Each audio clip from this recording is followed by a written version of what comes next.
Ora bem, muito bom dia a todos. Hoje então vamos ter o último seminário no âmbito da disciplina de laboratórios do mestrado de Data Science and Engineering e tenho muito prazer em vos apresentar a Teresa Bianchi da Guiar, que é aqui minha colega na Faculdade de Engenharia, doutorada aqui no edifício ao lado, gestão industrial, e que tem uma carreira de muito sucesso na LTP Labs. Bom dia a todos. Hoje então vamos ter o último seminário. Exatamente, acontece-me sempre. No âmbito da disciplina de laboratórios do mestrado de Data Science and Engineering e tenho muito prazer. Não consigo resolver este problema. Peço desculpa. E, portanto, tenho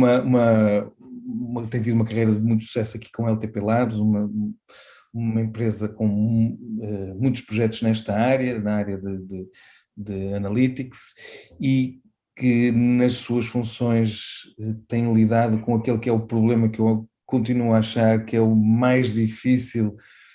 Nós divertimos muito com os problemas tecnológicos e com os problemas, os algoritmos e assim, mas o realmente difícil é vender. E a Teresa vai-nos falar um bocadinho sobre isso hoje. Muito obrigado por vir, Teresa. Muito obrigada eu, é um prazer estar aqui a partilhar o que tem sido a minha experiência realmente a vender projetos de Analytics, a desenvolver e a vender. Só, começando se calhar com um pouco só de background, como o Carlos disse, eu sou da FEUP, sou engenheira eletrotécnica e depois doutorei-me em gestão industrial na área mais prescritiva, ou seja, o meu doutoramento foi sobre estudar como é que se alocava produtos nas prateleiras dos supermercados, um problema que já foi muito orientado à prática, ou seja, trabalhei o tempo todo com a SONAI, com o objetivo de realmente desenvolver soluções aplicáveis. E há 6 anos atrás, quando terminei o doutoramento, entrei então na LTP, estava a LTP a começar, e tem-me dado realmente aqui o privilégio de conseguir abordar uma grande transversalidade de problemas diferentes, o que tem sido também muito enriquecedor até agora. Começando com um pouco a descrever o que é a LTP. A LTP é uma consultora de gestão que baseia as suas recomendações em métodos analíticos. Ou seja, combina toda esta vertente de Analytics, Advanced Analytics, com um conhecimento profundo do negócio e acreditamos que realmente o facto de termos uma grande transversalidade de indústrias com que trabalhamos faz com que possamos também beneficiar aqui de uma fertilização cruzada que tem tido muitos frutos no desenvolvimento dos nossos projetos. Atualmente estamos sediados em Portugal, começamos agora recentemente o nosso processo de internacionalização, já somos mais de 40 consultores, estamos em mais de 10 países, portanto temos vindo a crescer a um ritmo muito simpático, superior a 25% ao ano. Os nossos projetos usualmente estão muito orientados ao que é o bottom line, ou seja, de tentarmos aqui maximizar a rentabilidade das empresas com que trabalhamos e fazemos geralmente com 2 eixos diferentes. Um eixo de crescimento, ou seja, de tentarmos maximizar a rentabilidade através de um aumento das vendas adquiridas, nomeadamente através de um conhecimento mais profundo dos clientes, e depois também um segundo eixo de rentabilidade, cujo nosso objetivo é olhar para custos e perceber como é que conseguimos então otimizar as operações para os reduzir. Alguns exemplos destes eixos de marketing, que nós denominamos de marketing and sales, estão relacionados com toda a componente de planeamento da procura, de pricing, de promoções também, planear as promoções, marketing targetizado ou mesmo também gestão da gama. Quando olhamos mais para a área de eficiência de supply chain and operations, então aqui nós encontramos desde problemas táticos, como por exemplo o desenho de rede ou qual é que é a melhor estratégia de produção, até problemas mais operacionais ligados com gestão de inventário e também de workforce.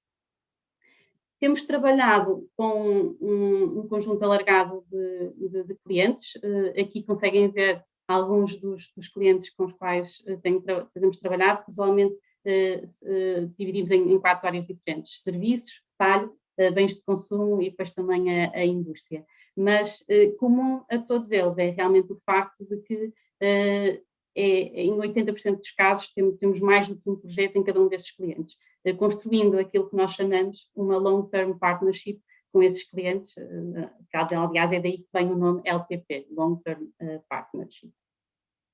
Os nossos métodos abrangem todo o espectro do Analytics, portanto vão desde a parte descritiva até depois métodos mais avançados de preditivos e prescritivos, e utilizamos, apesar de sermos agnósticos à tecnologia, trabalhamos usualmente com um conjunto de tecnologias que eu aqui também coloco e que certamente estão familiarizados, desde Python e mais concretamente o H2O, quando estamos a trabalhar com métodos preditivos, ou então quando estamos na área prescritiva trabalhamos muito com o software da IBM, o motor de otimização Ciplex e o AnyLogic quando estamos em modelos de simulação. No entanto, isto aqui é apenas uma peça, que nós chamamos uma peça do puzzle. Ou seja, nós para resolvermos os problemas de analytics, acreditamos que para além de termos realmente aqui uma abordagem sólida analítica, que temos também de garantir que temos uma perspectiva holística do problema e que, portanto, além da solução, temos também que nos debruçar sobre os processos, sobre os stakeholders que vão gerir o processo e, finalmente, também temos aqui uma atenção especial para os KPIs. Temos uma enorme preocupação com a qualidade dos dados. Em contextos mais teóricos, usualmente os dados abundam e têm alguma qualidade. Quando entramos aqui em domínios mais práticos, usualmente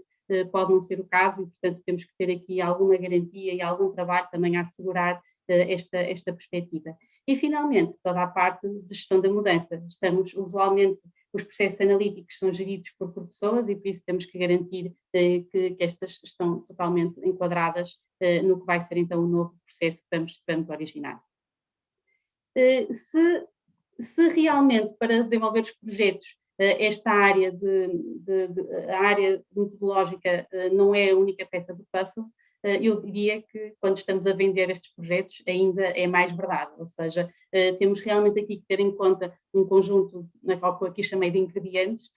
para garantir que conseguimos ter o máximo de sucesso a vender os projetos de Analytics. E é sobre estes ingredientes que eu gostava hoje de falar convosco. Portanto, eu resumi a apresentação em 7 grandes ingredientes para conseguirmos aqui vender um projeto de Analytics e que eu sumariei aqui neste slide. O meu objetivo é então percorrer um por um convosco e também dar o que é a minha experiência sobre cada um deles. Portanto, vamos começar por falar sobre motivação, sobre o facto de termos que ter aqui uma orientação de negócio dos problemas, vamos falar sobre stakeholders, sobre também a metodologia, apesar de não ser a única peça do puzzle, é uma peça importante do puzzle e, portanto, temos que enquadrar, sobre o roadmap do projeto, o nível de maturidade e a gestão da mudança, o return on investment dos projetos, neste caso ainda esperada, porque estamos numa fase de venda ainda, e finalmente também o fitness da equipa para vender esses projetos de Analytics.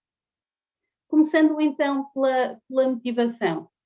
Existem usualmente 2 grandes tipos de motivação para um projeto de Analytics. Temos uma motivação a que nós chamamos de push, no qual nós temos um conjunto de dados disponíveis e vamos então perceber quais são os problemas que podemos então abordar e endereçar com base nesses dados, utilizando os métodos analíticos. Portanto, aqui não existe à cabeça uma necessidade, existe um conjunto de dados e que eu vou tentar tirar o máximo partido dos mesmos. E depois temos projetos a que nós chamamos de pull, que são projetos que começam na necessidade, ou seja, eu tenho um problema de negócio, eu tenho uma dor, nós chamamos de uma dor de um determinado cliente, e queremos então, através do Analytics, perceber qual é que é a melhor forma de conseguirmos resolver este problema. Estas 2 motivações são muito diferentes na forma como as abordamos e também no grau de complexidade que existe para as interessarmos. Quando nós estamos em projetos do tipo pull, ou seja, orientados a uma necessidade, aqui temos efetivamente a necessidade de conseguirmos ir mais a fundo, de perceber quais é que são aqui os requisitos, as várias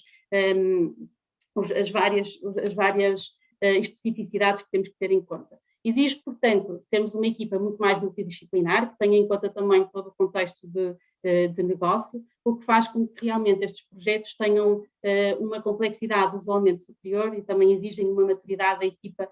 acrescida e não só também orientada ao desenvolvimento de métodos analíticos. Quando entramos em projetos do tipo push, aqui são projetos exploratórios, portanto, nas quais realmente a vertente analítica é a vertente mais importante de todas elas e, portanto, aqui estamos mais centrados e também conseguimos ter um tipo de skills mais centrados nesta perspectiva analítica. Se olharmos aqui para a parte direita, conseguimos perceber que também estes dois tipos de motivações levam a tipos de técnicas, de exigências técnicas diferentes. Ou seja, usualmente, quando nós estamos em projetos do tipo push, como não estamos a resolver um problema em concreto, usualmente os métodos que usamos estão mais na esfera de métodos descritivos e também preditivos, maioritariamente preditivos. Quando nós entramos em problemas do tipo pull, então aí nós temos que resolver, temos que prescrever e, portanto, entramos na esfera dos problemas prescritivos ou mesmo transformacionais, quando depois também envolve uma mudança grande de processos. Nós na LTP temos estado mais focados e todo o nosso processo está mais focado em conseguirmos perceber quais é que são as dores do cliente, ou seja, em projetos do tipo pull. E, portanto, começamos sempre por compreender ou tentar averiguar quais é que são aqui os principais desafios dos clientes e de que forma é que os conseguimos resolver. Eu trouxe aqui alguns exemplos só para enquadrar melhor. Temos aqui, no lado esquerdo do slide, temos um conjunto de dores que podemos encontrar de forma genérica no retalho, e depois também no lado direito quais é que são problemas em concreto que podemos endereçar para conseguirmos resolver essas dores. Eu vou-me focar, por exemplo, no primeiro, que está relacionado com a enorme pressão que existe dos retalhistas de tirarem o máximo partido do que são as lojas que têm, portanto, de conseguir aqui maximizar a rentabilidade. E para resolvermos este desafio, existem aqui uma grande quantidade de projetos que podemos endereçar, começando logo pela localização das lojas, tentarmos então maximizar o potencial dos locais escolhidos, toda a componente também do macroespaço, como é que nós vamos organizar a nossa loja, e depois também toda a parte de gestão de gama e de pricing. Usualmente, costumamos partir do que são os relatórios anuais das empresas, ou seja, normalmente existe já nos relatórios anuais, que saem anualmente, além de um conjunto de indicadores do que é que foi o último ano de operação, usualmente estes relatórios já especificam quais é que são os pilares estratégicos da empresa para no ano que acabou e no ano que está para começar, o que nos dá também aqui uma ideia muito mais clara de quais é que são os principais problemas que aquela empresa em concreto tem para resolver.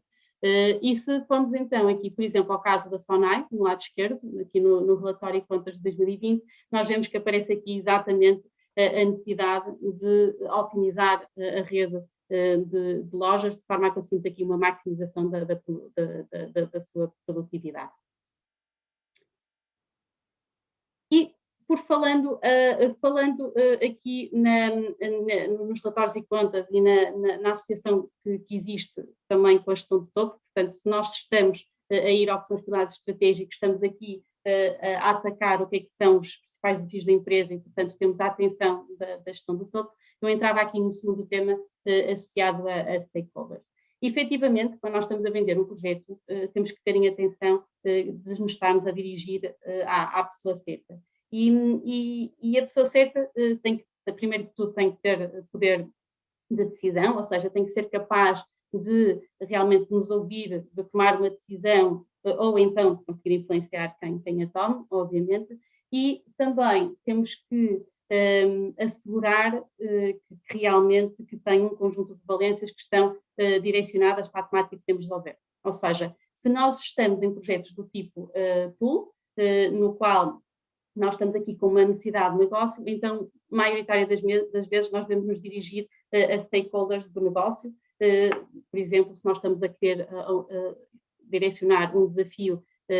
ligado à gestão da cadeia de abastecimento, então, muito provavelmente, nós temos que ir ter aos stakeholders mais associados à área da logística, garantindo assim que temos a sua total atenção. É também importante garantirmos um discurso adequado, ou seja, estamos a dirigir-nos a uma gestão de topo, na maior parte das vezes, temos que garantir, então, que não enquadramos apenas a técnica, mas também que somos capazes de ter um discurso adequado no que diz respeito também, por exemplo, ao que é que são os principais resultados que esperamos com o projeto. Continuando, portanto, nós estivemos aqui focados no que é o problema e na necessidade de termos um problema em concreto, mas também quando atacamos estes problemas é importante assegurar ao cliente logo desde a venda que efetivamente temos uma metodologia já planeada e que acima de tudo que é a metodologia mais adequada para resolver o problema em questão. É uma área que eu, infelizmente, não vou ter muito tempo para falar, mas queria só aqui passar a nota que existem aqui, dentro das áreas preditivas e prescritivas, existe um conjunto muito grande de técnicas que podem ser alavancadas e que é importante nós assegurarmos que as características do problema que queremos resolver estão a ser tidas em consideração quando escolhemos qual é que é a técnica que vamos utilizar. Ou seja, se estamos a resolver, por exemplo, no domínio preditivo, se estamos a resolver um problema no qual nós temos que ter um controlo mais fino do que é o resultado, então, muito provavelmente, nós vamos querer privilegiar métodos paramétricos nos quais nós conseguimos controlar o que é a forma da regressão do que usar, por exemplo, um gradient boost machine. Da mesma forma que, por exemplo, se nós queremos trazer uma complexidade mais crescente, mais acentuada do que é o negócio, então nós aqui se calhar vamos ter equipamentos diferentes, nomeadamente simulação, para conseguirmos aqui ter uma ideia mais clara das interações entre todos os intervenientes. Mesmo na parte descritiva, o mesmo se aplica, ou seja, aqui nós temos que ter uma atenção especial para a dimensão do problema, ou seja, se estamos aqui com problemas que têm uma dimensão mais alargada e que vão ter que ser resolvidos num curto espaço de tempo, então nós aí temos que garantir que não vamos usar métodos exatos ou pelo menos métodos híbridos. A mesma forma, se tivermos aqui problemas muito complexos, ou seja, com muitas restrições, que também temos que assegurar que não temos as metodologias certas para atacar. Um eixo adicional na área prescritiva tem a ver com a incerteza, ou seja, se nós queremos, ainda por cima num contexto de pandemia que nós estamos, se nós queremos trazer aqui algum grau de incerteza nas nossas decisões, então nós aí temos muito provavelmente de trabalhar com cenários e com métodos alternativos, como por exemplo a parte de stochastic programming ou mesmo métodos de simulação e otimização. Focando agora então num exemplo em concreto e retomando aqui talvez a temática da pandemia que nos tem agora sido muito presente no dia a dia. A pandemia trouxe efetivamente um conjunto muito alargado de desafios, de dores, eu diria aqui na grande maioria das empresas, a nível nacional e internacional. E um desses casos está relacionado com os transportadores, ou seja, eu trouxe aqui do lado esquerdo uma notícia da ECO, em que fala precisamente das compras online e do aumento massivo que tivemos de compras online e realmente da forma como isto impactou, nomeadamente, os transportes. E todos nós fomos vítimas deste aumento, principalmente no início da pandemia, quando tínhamos os sistemas todos em sobrecarga e, portanto, quer fossem compras alimentares, quer fossem compras de outro cariz, realmente as compras demoravam muito a chegar porque não havia aqui capacidade de conseguir gerir tantas compras. E, portanto, nós aqui temos dois problemas em concreto que desafiamos uma transportadora. O primeiro deles relacionado com tentar perceber se a rede estava bem dimensionada, em termos de veículos, de workforce e também de outros recursos necessários, e depois também de perceber que tipos de rotas é que deveriam ser privilegiadas, se rotas fixas, rotas dinâmicas ou rotas dinâmicas, ou um conjunto entre os dois. E aqui, para resolver estes dois problemas, ainda durante a fase da proposta, portanto isto não foi durante o desenvolvimento, foi logo proposta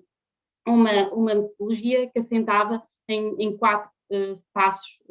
diferentes. Um primeiro passo relacionado com o planeamento da procura, ou seja, tentar perceber ou traçar vários cenários diferentes de como é que iria evoluir as compras online e as necessidades de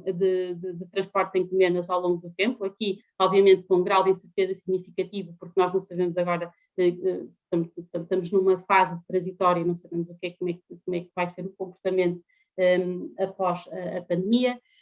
Depois também aqui um segundo bloco relacionado com a parte de rede, ou seja, de conseguirmos otimizar o que é a rede de distribuição, nomeadamente qual é que é a capacidade que devem ter os centros de distribuição ao nível, por exemplo, de veículos, e depois também a localização, os pontos de localização de consolidação de encomendas. Um terceiro ponto relacionado com a otimização de rotas, quando nós estamos a trabalhar, quando nós estamos a propor vários cenários em termos de gestão de rede, então aí torna-se importante nós percebermos então como é que esses cenários vão sair afetados depois com a distribuição. E portanto normalmente temos sempre aqui um algoritmo de roteamento que nos permite aqui simular, que nos permite aqui também criar várias rotas para cenários em concretos e depois para serem simuladas no que é o nosso último ponto do que é um ambiente de simulação, que nos permite aqui para um período em concreto de tempo simular o que é a realidade. Ou seja, como é que esta metodologia iria trabalhar? Vários cenários seriam desenvolvidos em termos de gestão de rede e em termos de metodologia de roteamento, ou seja, rotas fixas ou rotas híbridas. Estes cenários eram então embebidos num ambiente de simulação, que nos permitia então simular o que era um período alargado de operação de operação de distribuição, e a partir daí também nos permitia tirar vários indicadores relevantes para perceber qual é que era o impacto de cada cenário, nomeadamente, por exemplo, qual é que era informação mais operacional, como por exemplo o número médio de clientes por rota, o tempo médio de cada rota, ou então depois também chegar a indicadores mais de performance, como por exemplo qual é que era aqui o número de encomendas entregues on time, ou mesmo, por exemplo, qual é que era o lead time médio de entrega destas encomendas. Portanto, esta metodologia de 4 passos permitiu-nos abordar ou propor a este cliente abordar esta temática, e depois este projeto está na realidade agora em desenvolvimento. Portanto, até agora vimos os 3 primeiros ingredientes de que falei no início, ou seja, qual é que era a motivação, os stakeholders e também a necessidade de termos aqui uma metodologia adequada. Falta-nos falar agora de um ponto também importante, termos já alguma consciência desde o início, que é o roadmap. Quando nós estamos a desenvolver projetos de analytics, existe aqui um foco muito grande no que é o desenvolvimento da solução. Mas, no entanto, não nos podemos esquecer que antes do desenvolvimento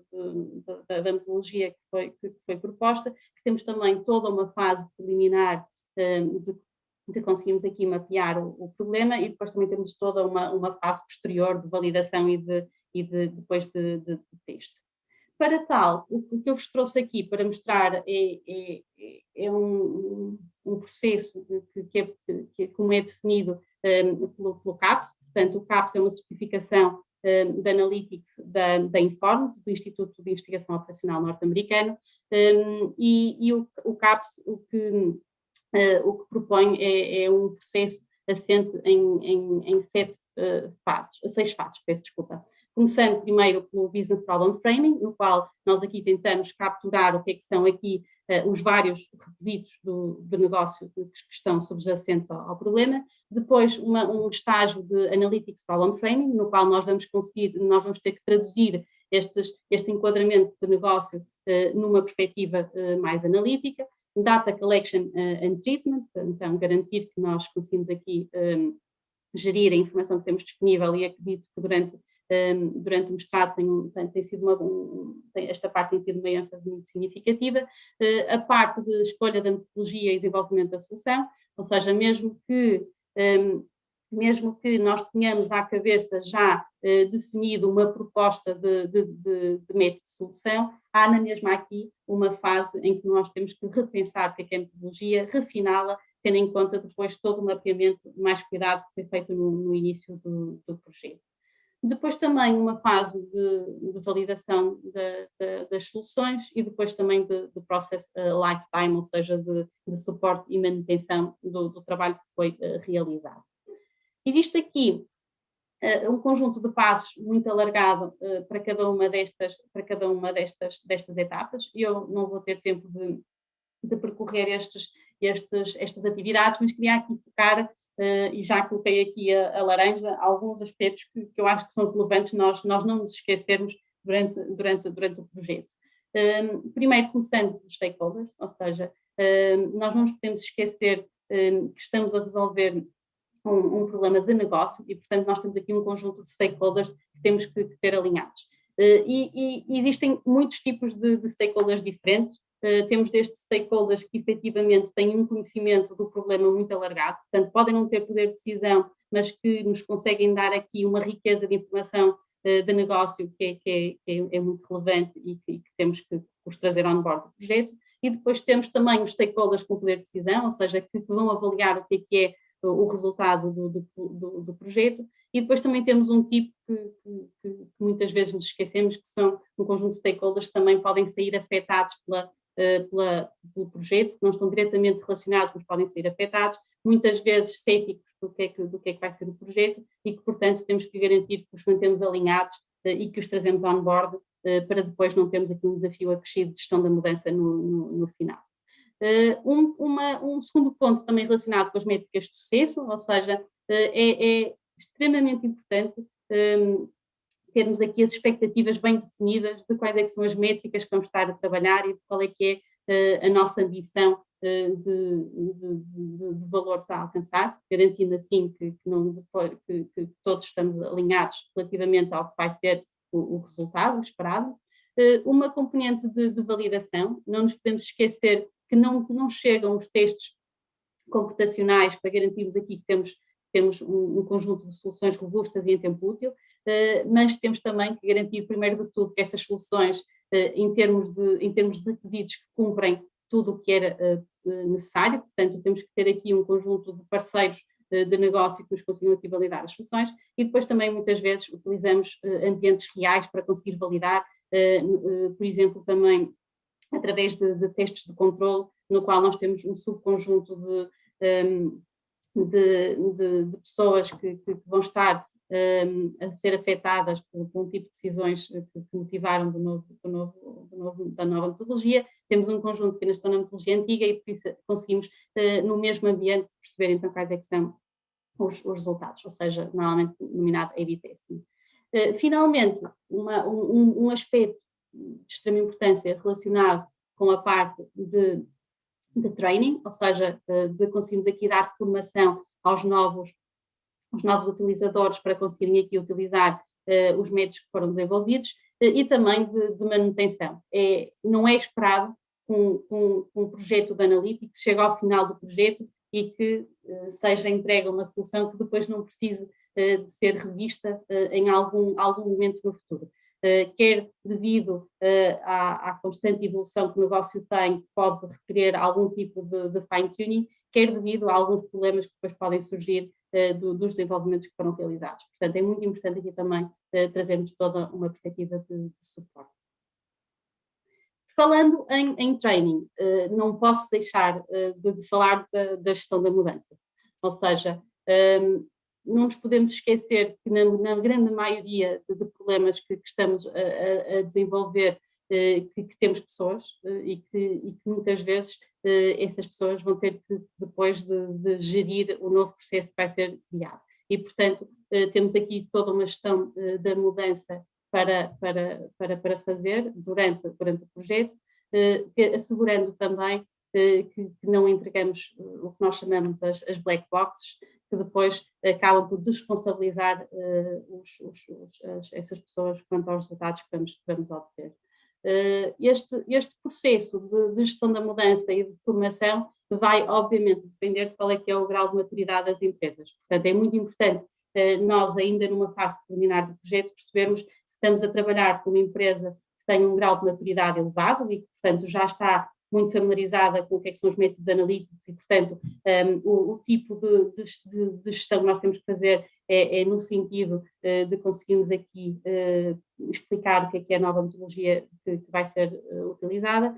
ou então empresas que têm uma metodologia, têm uma maturidade mais baixa em termos de analytics, em que aqui temos que fazer todo um trabalho de awareness, de understanding, que é para conseguirmos então garantir que depois a solução não é algo que nós denominamos um bicho de 7 cabeças. Chegando agora ao penúltimo ponto, nós muitas vezes, por vezes, desconsideramos ao nível da proposta, que é deixar claro o que é que são os benefícios esperados com o projeto. Ao que nós muitas vezes denominamos o return on investment esperado do projeto.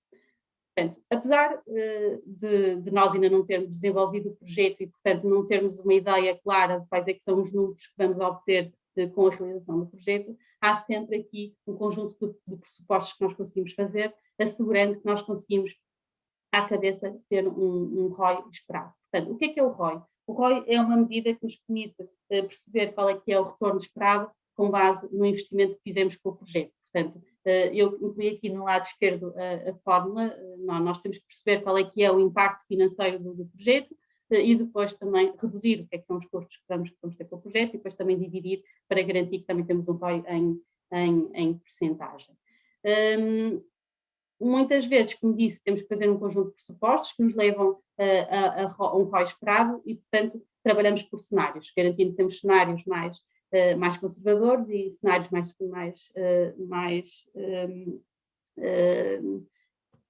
não tanto conservadores, para depois darmos uma ideia do potencial que podemos obter. Eu trouxe aqui um exemplo do lado direito, na parte de gestão de inventário, que é uma área que nós trabalhamos com frequência e que durante o projeto, um dos tópicos em que nós normalmente monitorizamos é a redução que existe do estoque existente na empresa. Ou seja, aqui neste caso em concreto, um projeto que custava à volta de, eu pus ali 30, mas depois acho que nas contas usei 50 mil euros, um projeto que custava à volta de 50 mil euros e que, à cabeça, nós esperávamos que com essa redução tivéssemos aqui que com o projeto tivéssemos uma redução à volta dos 10% no stock, worst case scenario, ou então 30% no best case scenario. Como é que nós, a partir de um ambiente como este, nós conseguimos determinar o ROI? Primeiro de tudo, nós temos que perceber qual é que é o stock que existe na empresa, o stock empatado. Portanto, neste caso, neste exemplo, tínhamos aqui 4 milhões de euros empatados em stock, mas, no entanto, se nós tivermos uma redução de 10%, nós não podemos dizer que tivemos 400 mil euros de benefício. E porquê? Porque, na realidade, o benefício que a empresa tem na redução deste estoque não está relacionado com o valor do estoque em si, mas sim com o que nós chamamos os holding costs, ou seja, com os custos de mantermos este estoque empatado. Usualmente, nós consideramos que é à volta de 10% anualmente. Portanto, ou seja, se nós queremos calcular o que são os custos do stock, nós o que fazemos é vermos qual é que é o valor médio de stock que temos empatado, neste caso 4 milhões, e multiplicamos por 10%, que são então os holding costs. O que nos dá um benefício do projeto que à volta de 40 mil euros e 120 mil euros por ano. que resulta então, considerando então os 30 mil euros de investimento no projeto, dá-nos então um ROI a 3 anos que vai entre 140% a 620%, ou seja, trata-se de um projeto positivo e que a 3 anos conseguimos fazer 140% do que foi o nosso valor investido no projeto. Muitas vezes, e eu sou de alguma forma cética em utilizar o ROI, uma vez que o ROI está muito dependente de nós usarmos um conjunto de anos que vamos considerar. Por exemplo, neste caso, se eu em vez de 3 anos considerasse os benefícios que nós iríamos ter a um ano, o ROI que obtínhamos era completamente diferente. E, portanto, temos aqui uma métrica complementar, que é o payback, no qual nós estimamos qual é que é o número de meses ou o número de anos que precisamos para conseguir termos o retorno do investimento que foi realizado. Portanto, neste caso, para este ambiente que eu aqui coloquei no exemplo da direita, o que nós estimávamos era que precisávamos entre 5 e 15 meses para conseguirmos aqui o retorno do projeto. Portanto, uma informação que acaba por ser mais rica para o decisor quando está a decidir se efetivamente quer avançar com o projeto ou não. Não nos podemos esquecer que não é só de resultados financeiros que vivem as empresas, portanto também temos aqui um conjunto de benefícios adicionais que temos de deixar claros, que podem ser também quantitativos, mas também podem ser qualitativos. Pegando no mesmo exemplo de gestão de inventário que vimos atrás, portanto, nós aqui, em termos de benefícios de um projeto desta natureza, teríamos, em termos de benefícios financeiros, temos então a redução de estoque que estimamos no slide anterior, mas depois também poderemos ter aqui benefício, e temos, na maioria dos casos, benefícios ao nível do nível de serviço, porque estamos aqui a reduzir as rupturas também esperadas. Portanto, não só trabalhamos no lado da redução de estoque, mas também trabalhamos no lado de garantir estoque quando, em casos de produtos que têm mais incerteza, também assegurando aqui então níveis de serviço.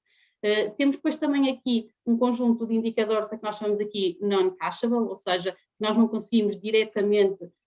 ter um retorno financeiro, mas que indiretamente o temos. Quando, por exemplo, trabalhamos a produtividade, eu consegui reduzir 20% o tempo do meu trabalhador, eu não consigo cortar 20% dos custos do meu trabalhador, mas consigo utilizar estes 20% de outra forma, obtendo outro tipo de benefícios. Em termos de benefícios não financeiros, neste exemplo, temos, por exemplo, o facto de que estamos a trabalhar também a nível de forecast nestes projetos, por isso temos aqui uma melhoria da accuracy que é sempre salvaguardada. A nível qualitativo temos muitos outros, como por exemplo o facto de termos um processo mais robusto, de termos aqui muito mais controle sobre o stock, ou muitas vezes também o facto de trabalharmos a segmentação e de conseguirmos perceber o que é que são os nossos produtos fast moving e slow moving. Chegando então ao último ingrediente, também ele importante, que é o facto de termos que explicar porque é que somos a equipa adequada para realizar o projeto em questão. Portanto, nós estamos numa época em que realmente o número de empresas de analytics tem proliferado e é importante salvaguardarmos ao nosso potencial cliente que somos as pessoas certas para realizar este projeto. E há duas formas de conseguirmos fazer. A primeira delas é deixando claro o que é que são as nossas competências, o nosso know-how que pode ser distintivo para resolver o problema. No caso da LTP, tem aqui um exemplo que está relacionado com o facto de nós efetivamente termos aqui conseguimos trazer aqui o que é a experiência de negócio que usualmente as empresas, as consultoras tradicionais costumam ter, mas também trazemos aqui uma visão mais de analytics, de advanced analytics, que complementa e que nos permite então atacar os desafios de uma forma diferente. Em termos de background, usualmente costumamos reforçar o facto de que temos uma investigação bastante alargada que está por trás das nossas metodologias, baseadas também no facto de termos um conjunto de uma ligação grande à academia, somos uma spin-off do INESCTE, da Universidade do Porto, e também temos um conjunto de PhDs na empresa que nos também asseguram que temos soluções que são mais avançadas do ponto de vista de estado da arte. O segundo tópico está relacionado com a experiência, ou seja, nós não queremos só mostrar que temos competências, queremos mostrar que temos experiência na área em concreta. E aqui o ideal será fazer uso de casos passados de projetos que nos permitam então perceber, ao cliente perceber que temos a experiência necessária. Portanto, se eu estou a vender um projeto de Inventory Management, eu vou muito provavelmente mostrar projetos de gestão de inventário que eu tive noutras empresas, obviamente com a devida confidencialidade, e mostrar tipo de indicadores e tipo de resultados obtidos nesses mesmos projetos. Muitas vezes, e acredito que seja um pensamento que vos vai agora na mente, que é como é que eu consigo ter toda esta informação sobre o cliente antes de vender um projeto e de ter uma relação mais próxima com este mesmo cliente. Realmente, se nós ainda estamos no início do que nós chamamos a nossa jornada com o cliente, então nós aqui precisamos de salvaguardar um conjunto de informações que nós podemos não ter à cabeça. E aí, o melhor é garantir que passamos algum tempo com os stakeholders principais para conseguirmos absorver a informação necessária para fazermos uma proposta de qualidade. Na LTP, nós fazemos isso sob a forma de diagnósticos, ou seja, nas empresas nas quais, ou nas áreas nas quais nós não temos um conhecimento profundo no cliente em questão, nós estamos submersos durante 2 semanas com os stakeholders principais,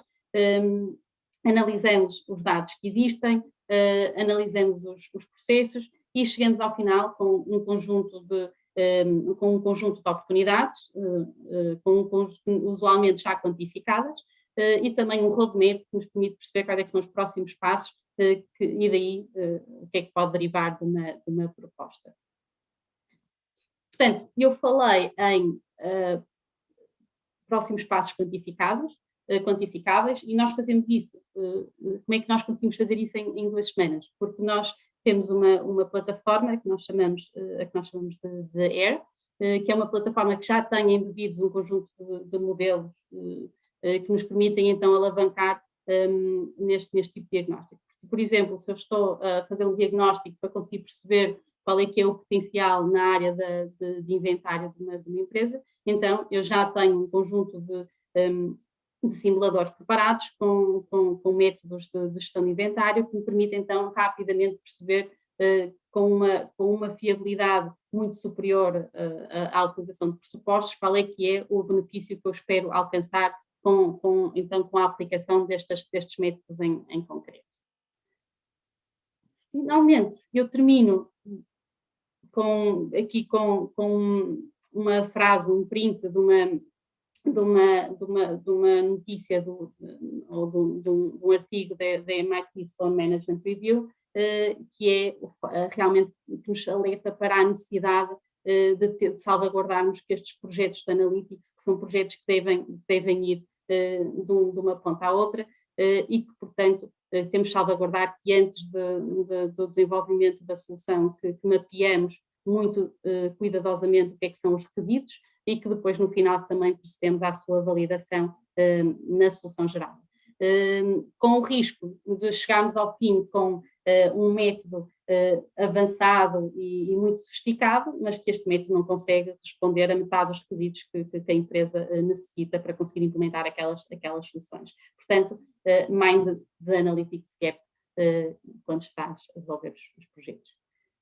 Com isto eu termino, deixando então aqui algum tempo para conseguirmos ainda discutir aqui algum tema que achem relevante.